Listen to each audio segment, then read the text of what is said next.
ধৈর্য ধৈর্য সবাইকে রাখতেই হবে। আর ভরসা, কারোর ভরসায় কোনো দিন জীবন চলা যায় না।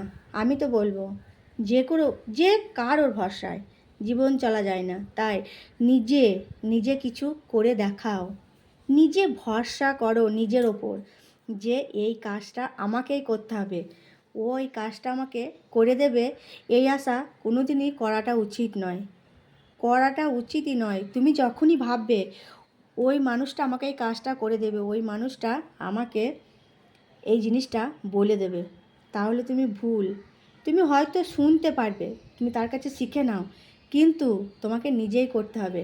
নিজে কোনো জিনিস না করতে পারলে, না শিখতে পারলে সারা জীবন তুমি পেছনেই পড়ে থাকবে, সবাই তোমাকে টিটকারি মেরে চলে যাবে। তাই ধৈর্য ধরো আর নিজে সবল হও, নিজের পায়ে দাঁড়িয়ে কিছু একটা করার চেষ্টা করো। সে যে কোনো কাজ হোক, সম্মানের সহিত সেই কাজটা তুমি করো।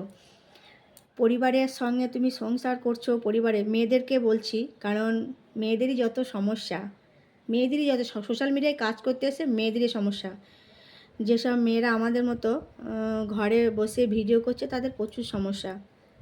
তাদের সবসময় না একজনকে ভরসা করে চলতে হয়।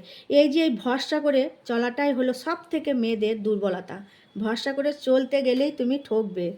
আমিও ঠকেছি, আমার ঠকা না তাহলে আমিও ঠকেছি, কারণ পরের ভরসায় বাস করে বলে না, পর ভরসায় নদীকূলের বাস। পর ভরসায় কোনো দিনই তুমি কিচ্ছু করতে পারবে না। হ্যাঁ, একদিন মনে হবে যে ওই লোকটা কি ওই ব্যক্তিটা ছাড়া আমি হয়তো চলতে পারবো না, কী করে যাব ওই জায়গায়, কী করে করবো এই কাজটা, ভুল হবে, হোক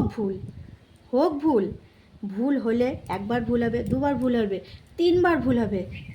তিনবারে ভুল হওয়ার পর তুমি যখন শিখে যাবে না, তখন তুমি সেটা আর সারা জীবনেও ভুলবে না।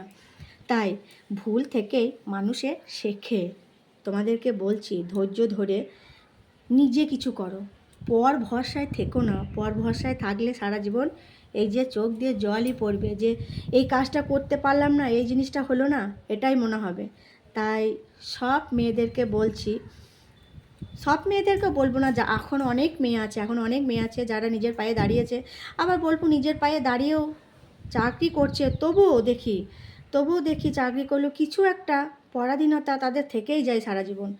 তবু ঠিক আছে, অনেকজনা স্বাধীনেও চলছে, ঠিক আছে, স্বাধীন থাকাটা ভালো, কিন্তু আমি তো বলবো আমাদের মতো যারা বিবাহিত হাউসওয়াইফ, তাদের তো সব থেকে মানে কি বলবো, পর ভরসায় বাস করতে হয়। তাই সেসব মেয়েদেরকে বলছি নিজে কিছু করো, যেটা করবে সম্মানের সহিত করো, সম্মান দিয়ে কাজ করো, দেখো মানুষ তোমাকে সম্মান করবে। আমি তো বলবো তোমরা ভিডিও বানাচ্ছ, সম্মান দিয়ে ভিডিও বানাও, সম্মানের সহিত ভিডিও বানাও। এমন কিছু ভিডিও বানিও না যাতে পরে তোমার ছেলে আজ ছোটো আছে, বড় হয়ে গেলে যখন সেই ভিডিওটা দেখবে তাদেরই লজ্জায় মুখটা যেন নিচেতে নেমে না যায়, বা আত্মীয় স্বজন পরিবারের লোকই যাতে সেই ভিডিওটা দেখে তাদের লজ্জা না লাগে। তাই বলছি সম্মান দিয়ে কাজ করো আর নিজে কিছু করো, পর ভরসায় করো না।